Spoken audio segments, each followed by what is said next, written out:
Я очень рада, что эти события в этом тяжелом 2020 году, я не потеряла ни одного товарища, ни одного друга, наоборот, я приобрела. Раньше выражение, может, вы слышали такое «белорус, белорус, белорус», немножко было другого смысла, но в этом году оно приобрело абсолютно новое понятие, когда мы все стали большой семьей. Наверное, знаете, слышали наше спортивное свободное объединение «Сузбай». И мы вместе сплотились действительно в очень такую тесную спортивную семью.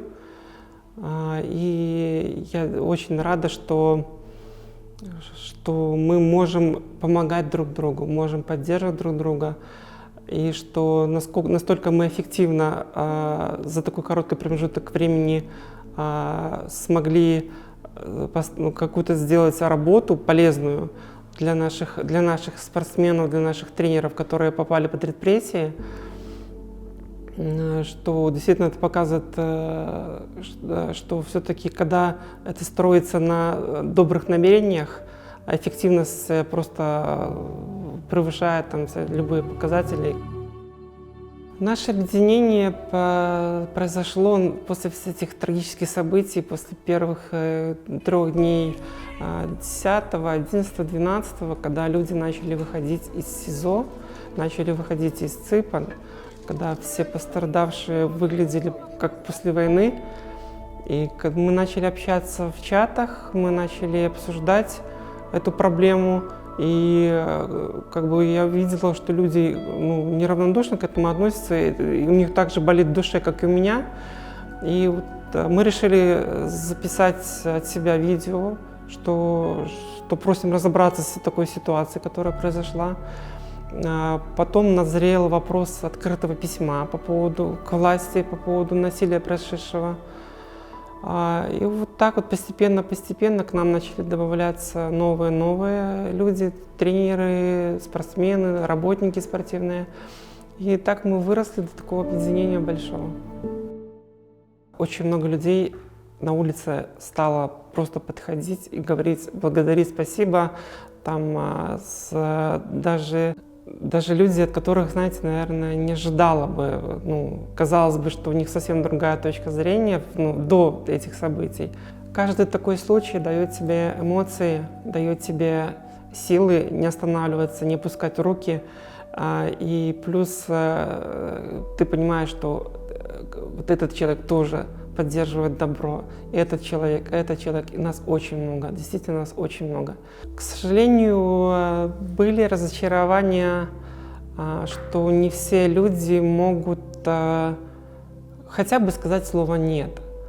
Это касается, допустим, тех писем из-под палок, когда заставляют людей подписаться за какие-то сферические непонятные требования или еще какие-то обращения якобы от народа, но на самом деле из-под палки, и люди, когда просто не могут сказать «нет», и идут как рабы, это подписывают.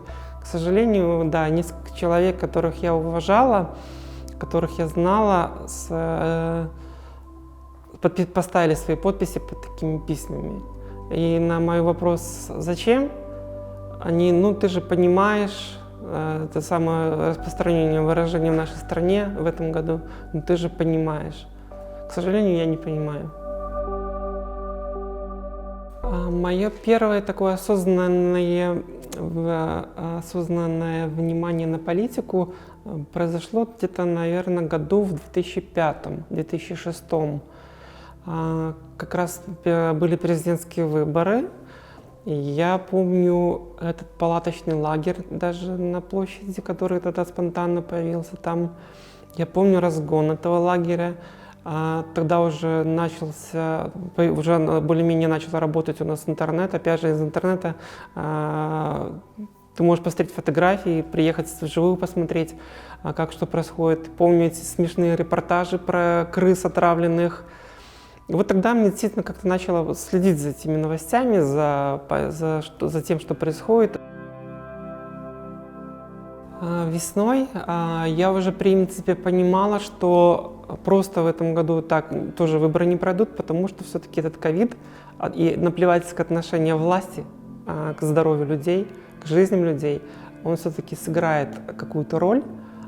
Но то, что это будет такая большая роль, то, что она будет большая, я, конечно, не могла представить в то время.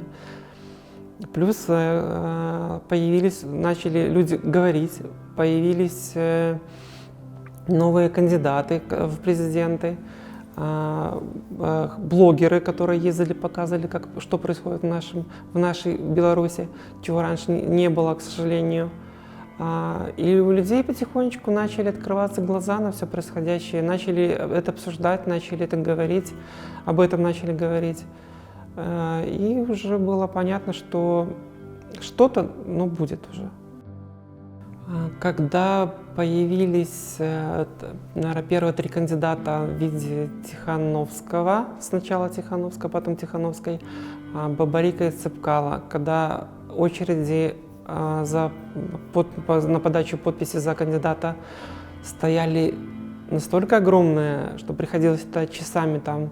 И я помню, что все-таки, наверное, в этом году не будет, как в прошлый раз, и что в этом году мы можем действительно что-то сделать вместе. Я помню цепочки солидарности первые.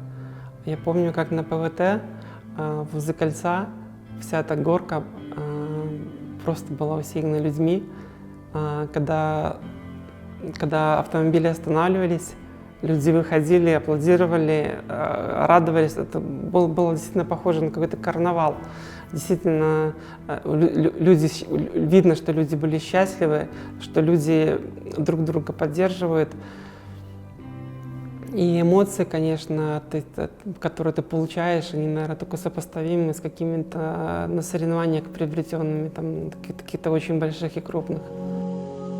Я очень рада, что соседи друг друга наконец-то узнали, кто рядом живет, что можно на них опереться в трудный момент, попросить какой-то помощи, либо наоборот им помочь.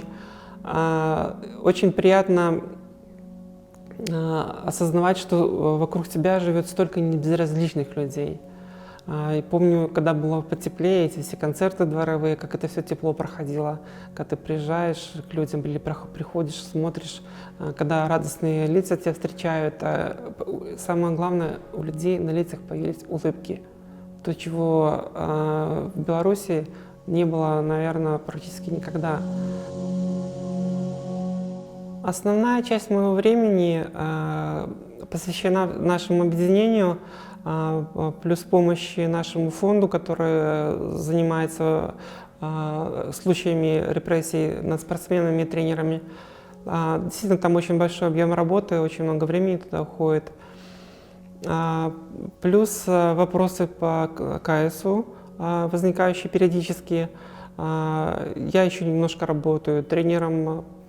Плюс меня приглашают в различные наши дворы пообщаться, какие-то там истории рассказать, автограф-сессии сделать. К сожалению, времени не на всех не хватает, но когда я могу, я действительно к людям приезжаю, общаюсь. Очень приятно познакомиться с новыми лицами, пообщаться.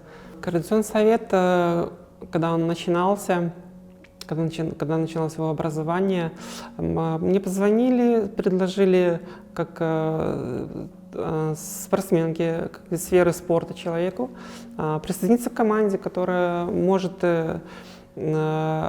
что-то предложить, найти какой-то вариант выхода из сложившейся ситуации, из той патовой ситуации, попробовать все-таки наладить диалог с властью, с чиновниками.